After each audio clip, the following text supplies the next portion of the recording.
Retro. Hi, this is Vanessa Marshall, voice of Hera and Rook Cast, and you're listening to Dennis and Jay on Podcast Stardust. Their behavior is continually unexpected.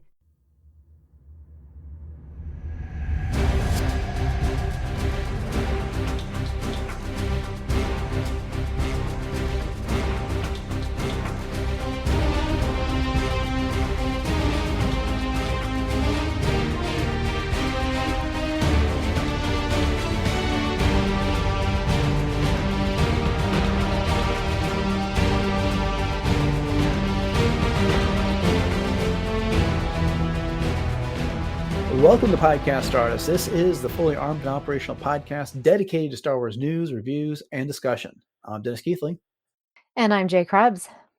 So we're going to start this week off with some coverage of Volume 3 of Visions. And specifically, we're going to look at the Duel Payback. But before we start that, Jay, you want to go ahead and remind everybody what our social media contacts are? You got it, Dennis. We are on Facebook and Instagram, conveniently at Podcast Stardust. Okay, the dish is aligned, the signal's boosted in maximum output, the shield is down, we are now broadcasting to the galaxy. So this will be our discussion of Visions Volume 3, the Duel Payback. So we've been eager to get to this, Jay, for a while, and frankly, the recording schedule just didn't match at a point where we really had an opportunity to digest it. We weren't sure exactly how we were going to cover all these episodes, but we decided that we were going to take on this one by itself because of how much we enjoyed the duel from season 1 of Visions. Yes. So that said, what are your overall non-spoilers thoughts on the Duel Payback? Well, this one definitely comes out swinging. That's for sure. And it was so great to step right back into that gorgeous black and white world from the original short, except for this time, I think everything hits a little harder, pun intended, kind of thing. But the animation is stunning. The sound design has real weight to it this time as well. And not that it didn't last time, but it's very powerful. And it's one of those kind of episodes that reminds you just how creative Visions in general can get, kind of the no rules, no canon limits, just pure Star Wars energy. And it does it in this way in such a fun nod to the Japanese culture, but yet also brings in a lot of very familiar elements to Star Wars. And there are definitely some things that, as we talk about this, remind me of other things in Star Wars as well. And I'm sure it did for you as well. But I loved the story. I loved the payoff at the end as well. So great episode. So overall, amazing. What do you think? Oh, yeah. Yeah, no, absolutely. I don't mean to dip into hyperbole, and it may be too early to say this without having an opportunity to sit on it as long as I like. This is one of my favorite pieces of Star Wars content from this entire year. This was amazing. You got about 23 minutes of content once you factor out all the opening credits, end credits, and that type of thing. But it is 23 minutes, extremely well spent, incredibly well paced, great themes, great action, an incredible style. Like you said, it blends great Star Wars imagery with some classic Japanese filmmaking here. Mm-hmm. They could have done this live action and it wouldn't have looked a whole lot different than it did in animation here. And I agree. The first time I watched this, I was on my Peloton riding my bike, and I was hitting all kinds of highs on my cadence and how hard I was pedaling and stuff like that. I just super got into this. And then I watched it on my 4K television earlier today. I loved it all over again. And character, you mentioned the sound design, character design was incredible for this. Oh, yeah. And just how eerie the villain was just 10 out of 10. So I don't really have anything that I can nitpick on this one, at least until we get our discussion, and maybe something will come up. But I'll be watching this again and again and again. And just to kind of jump to the end, I know the Ninth Jedi is getting a Visions series next year. I want a Ronin series based off the Duel. These 2 episodes. Give me 9, 10 episodes of it. Give me 3 or 4 seasons of it. I will eat it all up. It is so good. The studio's done such an amazing job with this content that it's worthy of so much more than what it's received so far. Yeah, they truly have. And I think just from some of the initial feedback that I've been seeing from other Star Wars fans is that this is definitely one of those that is at the tippy top of their list as well. And I love the way that it flips a lot of the things that we know about Star Wars almost on its head in a lot of Mhm. ways. Right. But yet it's familiar enough that it still feels like Star Wars, but on just a whole different level, which I think is so cool.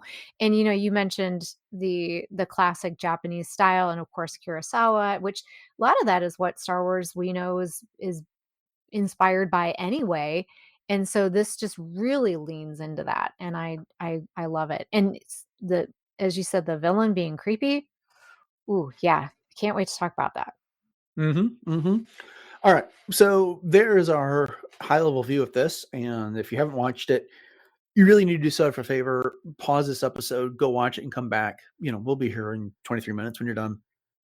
And with that said, we're going to get into some more details just to give everyone another opportunity to turn this off if they're fumbling with their phones. I Yeah. just want to go through some of the credits. This is directed by Takanobu Mizuno, written by Junpei Mizusaki. And then the studio was Kamikaze Duga, same as the Duel from season 1 or volume 1 of Visions. And they had some assistance from Studio Anima. One of the things I want to talk about real quick is the music on this. And if I didn't know better, I would have thought they just adopted a lot of John Williams music Yes. for this episode. But it turns out that it was not the case, that it was put together by, and I'm going to have a hard time pronouncing this last name, Kaiji Anai? Anai? I don't know how you pronounce that. What's your guess? I think it's Enei Okay. would be my guess, but Yeah. don't quote me on But that. he did an incredible job of capturing John Williams motifs and sound and themes in the music for this episode. Yes, for sure. And I believe that you can actually get the soundtrack now on Spotify, I want to say. Maybe not all of it, but I know that there are a few of the tracks on there. Yeah, I have seen links to the music. I haven't looked it up yet, but I know the previous volumes of Visions have had their music on Spotify, so Mhm. I don't see any reason why this season wouldn't as well, or this volume. I'm just going to use season and volume interchangeably, so forgive me going forward here. You're forgiven. But right, so okay, well, let's talk a little about this. This whole thing is featuring the Ronin, who we got to know in the Duel from Volume 1, like the very first episode. So they came out swinging in both Volume 1 and Volume 3 with this character here. And I love this character. We've talked about some of the comics he's appeared in. I've not been as big a fan of the Ronin novel, just because I think it's, hmm, how to say this, it just seems unduly dense compared to the other content that features this character, and it's not as accessible. I understand it's supposed to be a very Japanese story, and maybe if I was that portion of the audience, I'd appreciate it a little bit more, but it, it's a level of complexity that I don't necessarily jives with the two now episodes that we have, plus the comics that we've gotten around this character. But I love the character. I have 2 t-shirts with him on. I have the Funko Pop. I find this character fascinating. And so he's back and he's continuing to hunt Sith, which what kicks this whole thing off. He finds Aneé-San here on this gambling hall that's built out of, now they're not AT-ATs, they look like AT-ATs, but they're called AKBKs. I'm not exactly sure what that means, but Hmm. but the but he tracks her down there and uses his droid R5, who we also know is called the Boy by his former Sith master, as kind of a distraction to bring her out. But what did you think of the Ronin's reappearance and how this episode started? Well, again, coming out swinging. And this is, again, what I was talking about with world building And you said they're not called AT-ATs, they're called what? AKBKs. AKBKs. Okay. Mm-hmm. But it's very reminiscent of, utilizing the structure as kind of like what Ray did, a Mm-hmm. very lived in sort of thing. And it was supposed to have been a permanent structure, but as we end up seeing, it is not because it can be moved by accident Right. kind of thing.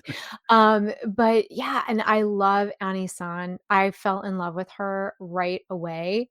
And I don't know if it's just that the way that she was drawn.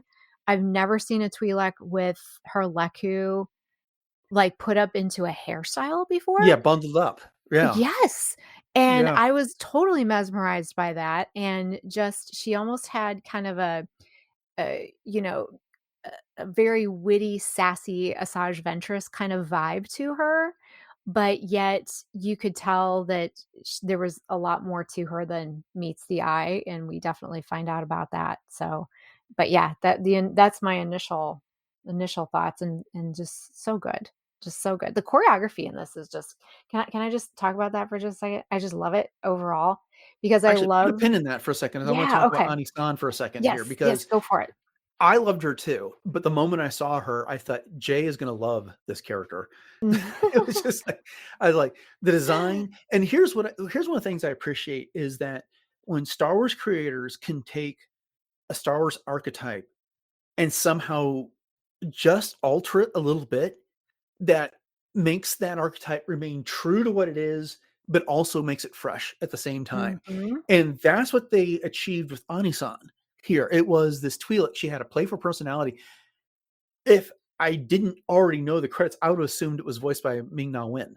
It sounded like her, and that playfulness that Ming-Na Oh, Wen brings to a lot of these Asian type of roles that she plays.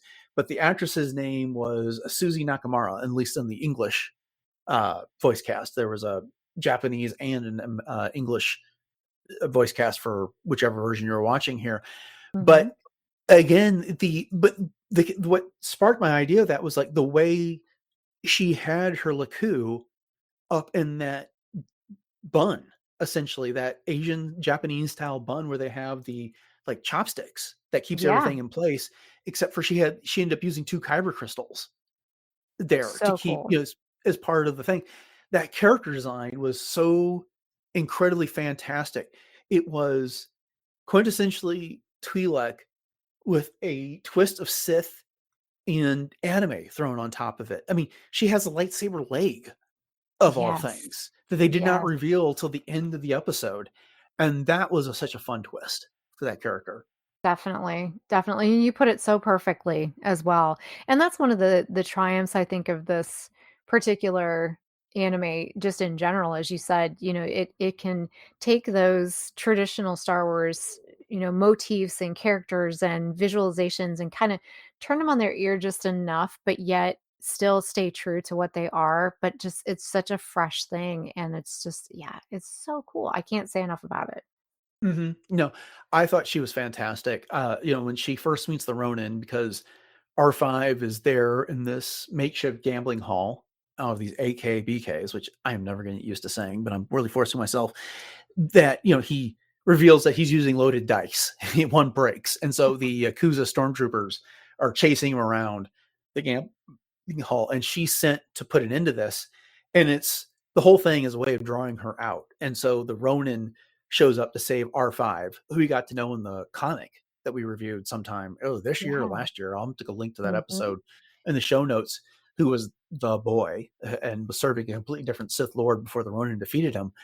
And so Ronin shows up, and she's like, the Sith hunting former Sith is what she calls him, and she's heard of him. So there's this both like Japanese samurai and Old West motif going on. This legendary guy who's wandering around hunting for people. And then she's like, I never thought I'd be a target there. And so, they end up fighting. And I loved it because you made reference to the whole fact that one of the AKBKs gets activated by accident, which throws the whole thing off of its axis. And it's creating all this chaos. And so, like, people are falling out of the AKBKs. They're still hyper focused on their duel there. the Yep. entire time. They don't let anything distract them from going after each other until the Grandmaster shows up. Right. And what I think is so cool about this is that it reminded me actually a lot of Anakin and Obi-Wan's fight on Mustafar. Hmm. In that, when the AKBK turns upside down and they're standing, each of them, the Ronin and Anisan, are standing on a foot, and the foot Yeah. is kind of like rising and falling, and they're so focused on their fight, but yet it's, obviously on a snow planet instead. So I thought that was very reminiscent. And then the way that, the people are falling out reminded me of like R2 and 3PO falling out of Jabba's sail barge into the sand. So Right. there were little echoes of things like that. Well, and it was so well illustrated. It looked like people doing stunts in an old Japanese film, right? I mean, Yes, it was old yes. Japanese cinema. And how cool was it that these AKBKs had snowshoes on their Right? transports there? And so Mhm. they had the extra territory to cling to. And that was just such an extra level of thoughtfulness and being clever in the scripting of this whole Oh, for thing, sure. that the legs are just doing the normal AT-AT stride in space because they're not actually impacting anything, and they're just kind of casually standing there as those legs bob up and down Mhm. during that fight. And even before that, when they're in the gambling hall and you see all the classic Star Wars aliens, it was like taking the Mos Eisley Cantina, something that we're familiar with from A New Hope, and then just Mhm. changing it enough and putting it in a new environment that it was grounded but quintessentially Star Wars in that Oh, regard. yeah. 100%. And down to the gigantic praying mantis in the background. I thought Yes. I love that. I mean, that was such a it's one of those things that you'll never actually notice when you watch A New Hope, but if you follow the development of that movie at all, or have read the histories or the making of, there was one there, and they put it like right in the middle of the screen for you, just long enough for you to go, wait a minute, what's that doing there in this show? Mhm. Mhm.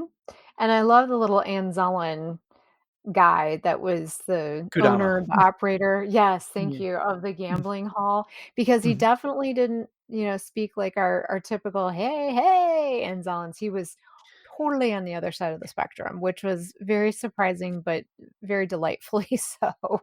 Well, but what's fun about that is that he had this big, gruff, tough guy voice until later in the episode when they get surrounded by the Crusaders and he has to put his hands up so he can't speak into his little microphone.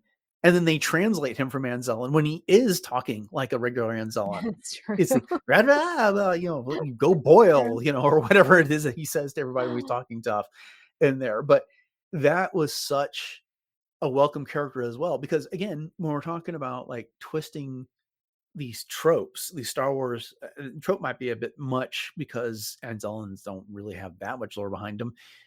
What are they? They're the droid smiths and they're outrageous there. Yep. He's outrageous, but not in the way that we're used to. He is in his own way, kind of a crime lord. He runs a gambling den and he's selfish in that regard, where the Anzellans elsewhere seem to be these happy go lucky, I'm just here to work on droid type folks. Right, right. Oh, yeah, good point. You know, so the other big component of this episode is the Grandmaster, who is a Jedi. And this episode starts off with a flashback, and he's got a duel going on with who we know comes to be the Ronin, our main character here. And they do this very creatively. We know this character loses his legs because he's going on about how he can't feel his legs. And then in a later shot, he essentially loses his jaw to the Mhm. Ronin in whatever battle is going on in this Sith Jedi war that's happening in this alternate Star Wars universe. And he ends up getting rebuilt, and he's seeking revenge. He's coming after the Ronin, and this whole thing starts off with him getting a report of the Ronin having been found on the planet Olcats, which is apparently an anagram of a place name on the side of Sea of Japan. I'm not exactly sure Okay. what that meant, but that's what the source told me when I looked it up. So, talk to me a little bit about this character. He was a fascinating bad guy as far as I was concerned. Oh, yeah, and you talked about him being creepy, Hmm. and definitely, I mean, he's one of those, like, living echo kinda things that happens when the person is gone, but yet there's still that sort of essence to them. And I have to say, all I could think of was, what if this would have been what Anakin would have Yes. been? Hmm. You see this face, but it's basically a mask, but it's a mask of a human face. I don't know what's more creepy, the actual Darth Vader or this. You know what I mean? And I obviously Vader is just iconic, so I'm not taking anything away from that in, at all. But, it's here's this Jedi who became so consumed with revenge, which is definitely not the Jedi way. Hmm. But he's yeah, I mean, it's one of those things that could potentially be the source of nightmares if you looked at it from almost like an existential perspective. And Hmm. yeah, such a great character. Yeah, I think your comparison to Anakin is spot on. He seems to me that he was a very deliberate corollary to Darth Vader. He is a Jedi that was fighting a war. He suffered injuries, and as the Ronin points out in the end of this episode, you've lost your way.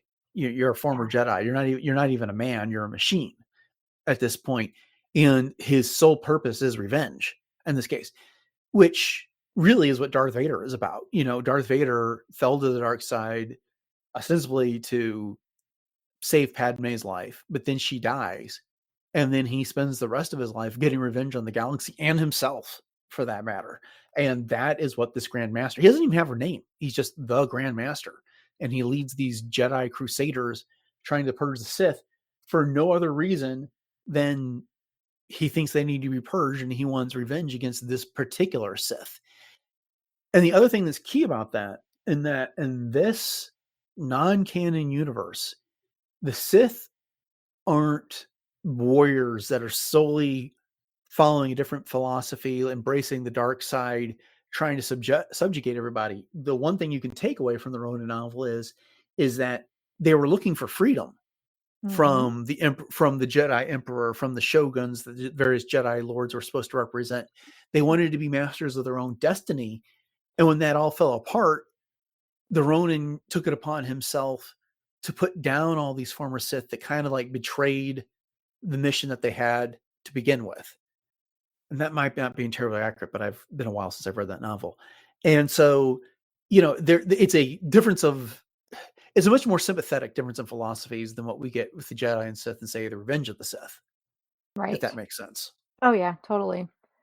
Yeah. Yeah. And so, Mhm. when he goes to fight this Grandmaster, there's this like uncanny valley thing. It's like always the closest something is to being human without actually having been human, the more uncomfortable you get with it because it just doesn't act naturally. So you've got this Right. Grandmaster, it's got a face, but it talks and its mouth doesn't move. And then Mhm. you get this line across its face, and it's just like, what is with this guy? He is so creepy. And it's Mhm. actually a little bit of relief when that jaw, like the lower mouth, like skin piece falls off. Because you don't even have to look at that anymore. You don't have to pretend. Right, and when they take off the headpiece, the hairpiece type thing, Mm-hmm. very reminiscent of Darth Vader, underneath there. But it's, very much almost like a V for Vendetta look, as you Mm-hmm. said, Yeah. it's expressionless, but it's somewhat human, and so, yeah, very, Yeah. very creepy indeed. So there's a whole true strong because the Grandmaster shows up here on Olcats and he jumps off his ship. Okay, his ship for a second. How cool was that thing? This modified Jedi starfighter. Oh, yeah. It looks like Anakin's dream with what he Mhm. did with that ship. It's true. And it's some sort of a cross between the episode 1 Jedi or the episode 2 Jedi starfighter and the episode 3 with an elongated, front section to it. I don't Mhm. know how else to explain it there, but it was super cool looking in that regard. Oh, yeah, definitely. And I think it would be super cool if they would actually create a line of either collectibles or toys with all of these things. Could you Hmm. could you see that? That would be amazing. Oh, definitely, for sure, 100%. But he jumps off that ship in the middle of Aneé-San and the Ronin's duel, and as he lands, he takes off her arm, Mhm. and he's about to deliver the finishing blow when Ronin force pushes her away and says, "That one is mine to deal with."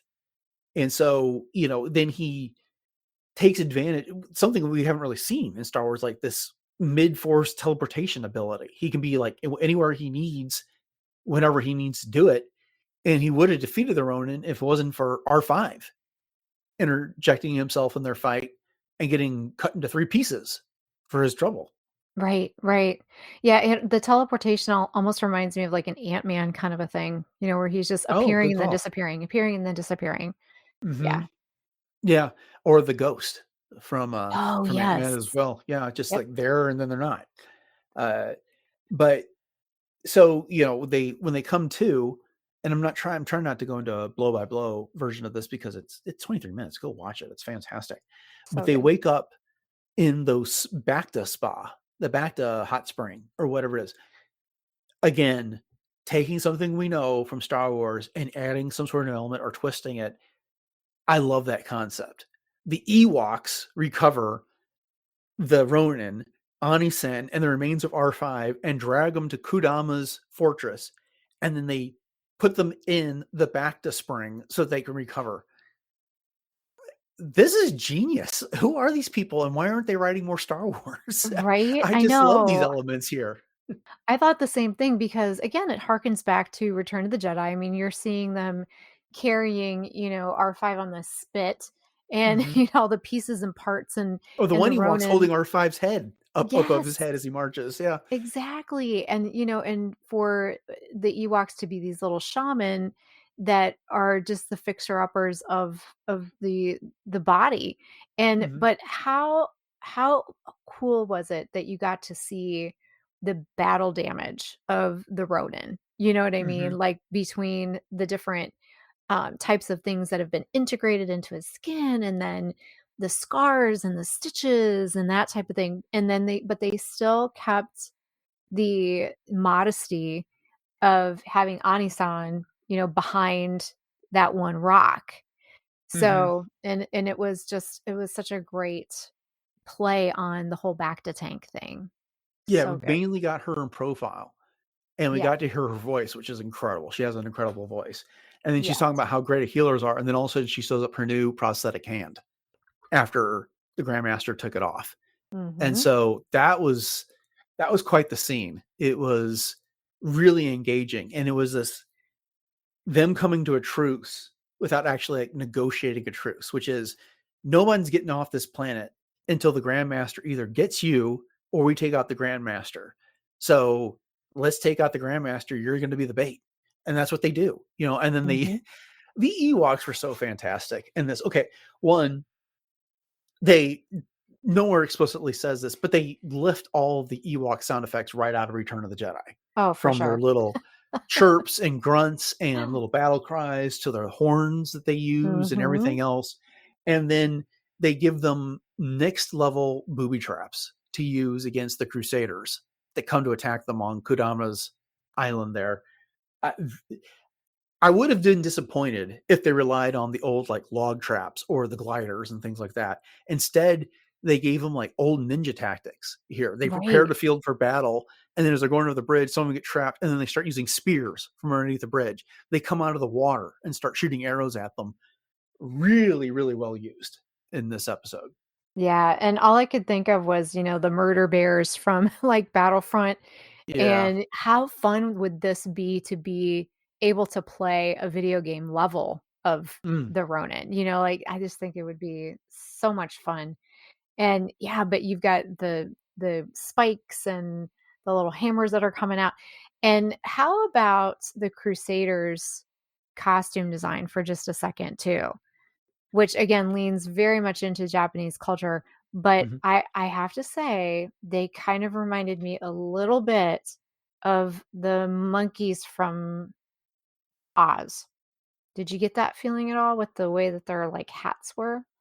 Like the I'd have to go back and watch Oz again. It's been so long. Yeah. that So, I have that was to, just the quick yeah. vibe in my brain pan. Well, that's fair. I mean, I can't tell you're wrong. It's just Mhm. been forever since I've seen that, so I'd have to go back and watch it again before I could make that call.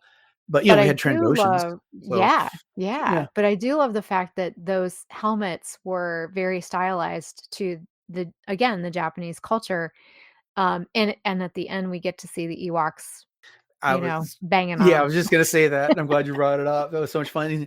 A la Return of the Jedi, where they were using Right. Stormtrooper and various Imperial helmets as drums. These even made better drums, as far as we could tell. Yeah, for So sure.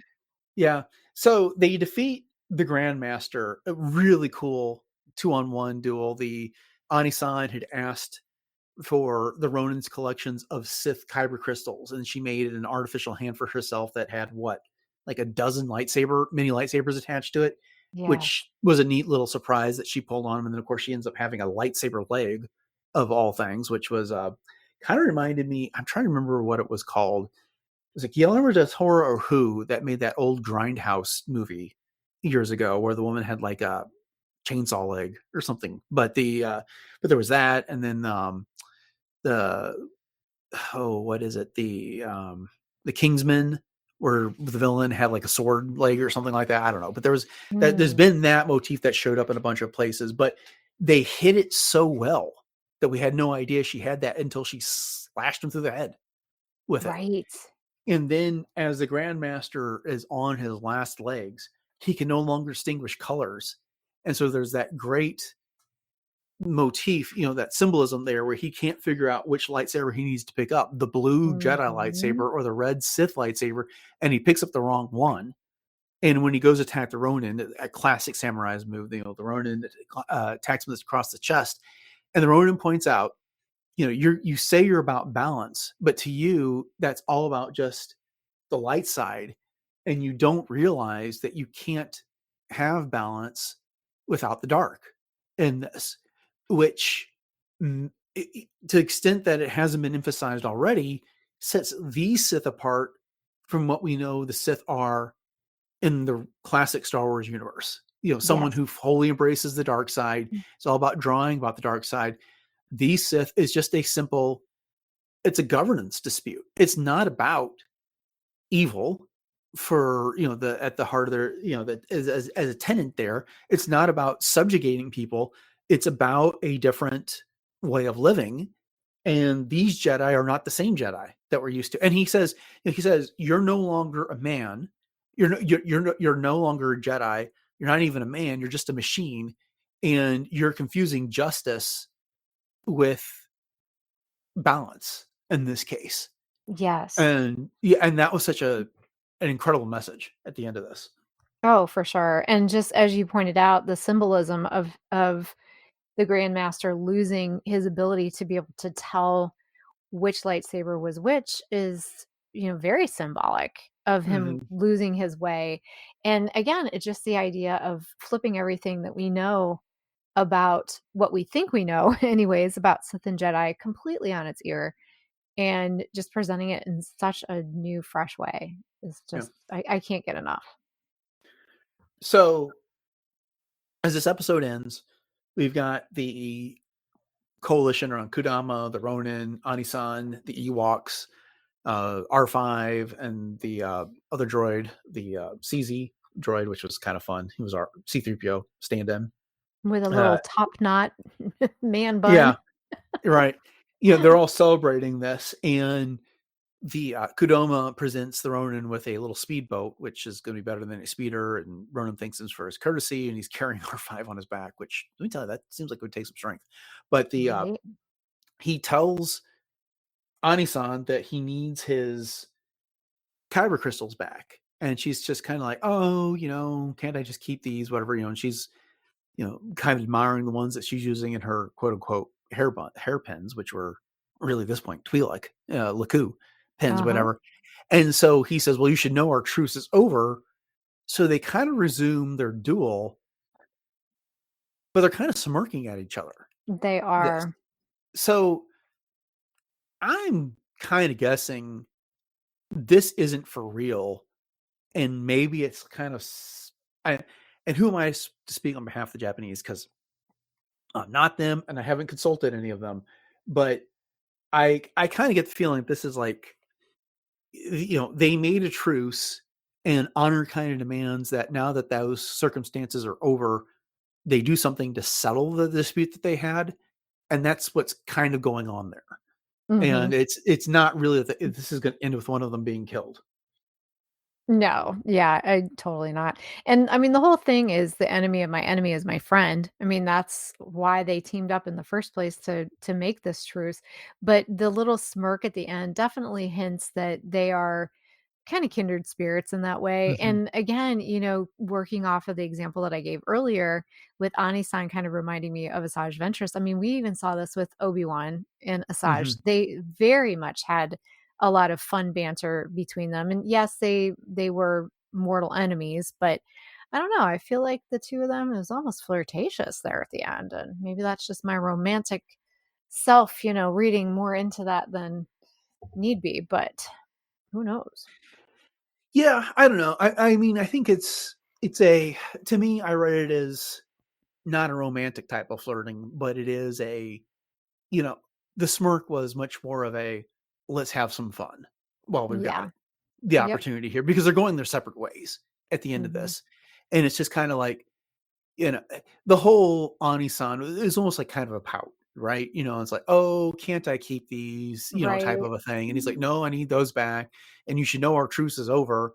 And since I'm going on my way, you know, we got to do something to resolve this real quick. So I don't know if anyone's got any thoughts on that. I'd love to hear them. And we'll go over our contact information here in just a second. But I didn't take that Definitely. as okay, I found you. We overcame this other problem. Now I have to kill you, type of situation. So, but Mhm. hey, look, I want more of this. Yes. Uh, they picked the ninth Jedi. Maybe the studio isn't doing it, but throw money at the Lucasfilm. I don't care. Give me more. I want to see more of this. This was not enough. This was fantastic. It's like I said, one of my and it's not hyperbole. This was legitimately one of my favorite pieces of Star Wars content from this entire year. And sometime next month, we're going to be ranking our Star Wars stories from this year. And this is going to finish very high for me. So Mhm. Mhm. there it is. Yeah, and it's such a simple design, the Mhm. black and white, the pencil, but, throwing in some of those, bursts of color with the lightsabers and, like, the almost the Gungan shield kind of thing that we got to see with and you Mhm. you you heard that too in the sound design. But yeah, I mean, it's simplistic, but I wonder how difficult it is to actually create this because sometimes the most simplistic things are actually the most complex, things Well, that look simplistic. yeah. Yeah. Well, at one point early in this episode, there's an avalanche Mhm. and it looks very realistic. I Oh, was yeah. wondering, for a scene of nature, I wonder that had to be complicated. And I don't know for certain, but I know Studio Anima was brought in to assist with this. I don't know exactly what they're brought in to assist with, but things like that extra dimension of realism they added to the episode, I could see why they might need, this is more than one studio that can handle, but it was impressive. So, It was. all right. Well, we've gone long on this, a little bit longer than we usually do for an episode of this type, but this was great. Like I said, I'm looking forward to the rest of Visions. The other episodes in this volume have a really tough act to follow. I haven't watched any of them yet, but I'm looking forward to. But this has set a very high bar to judge everything else against. So, with Mhm. that said, thank you all for joining us for this episode of Podcast Stardust and our discussion of the Duel Payback from Volume 3 of Visions. We hope you enjoyed the discussion, and we'll be coming back to y'all with probably two episodes of, or two, yeah, I guess they're episodes, two chapters. I'm not sure what you want to call them from Visions Volume 3 per week for the next few weeks until we get through them all. And if you want to make sure you catch all those, please subscribe to the show if you haven't done so already. And we would greatly appreciate your ratings and reviews as a favor if you want to help us get the word out to everybody else. And if you want more podcast artists beyond the 1 or 200 episodes you're likely to get on your podcatcher of choice, head over to retrozap.com where you can find all previous 962 episodes in our entire back catalog of in our entire back catalog shows, as well as all the other shows that are on the network. So, Jay, you want to go ahead and remind everybody where we can be reached online and across social media? Absolutely. So we're super easy to find. We're on Facebook and Instagram at Podcast Stardust. We like to keep it very simple that way. And you can also find us on Pinterest, and there's tons of ideas for everything Star Wars there, and YouTube Music as well. Once again, just search Podcast Stardust, and you will find us. And we'd love to hear what you thought of this episode of Visions. And our breakdown of it, and leave us comments on our social media, or you can also email us at our email, which is podcaststardust@gmail.com, and send us any other questions that you have as well. And we're trying to bank those up to put together another listener question episode. And then if you are in need of some new Podcast Stardust swag, and who isn't, head over to TeePublic. The link for that is in our show notes.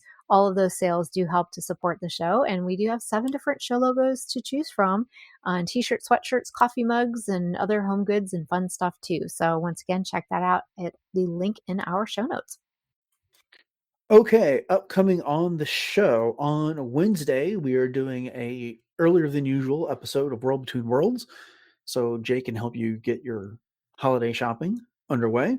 And then on Friday, we're going to wrap up the week with whatever Star Wars news we have. So make sure you come back for that. So thanks for listening to episode 963 of Podcast Stars, everyone. Have a great week. And until next time, may the Force be with you.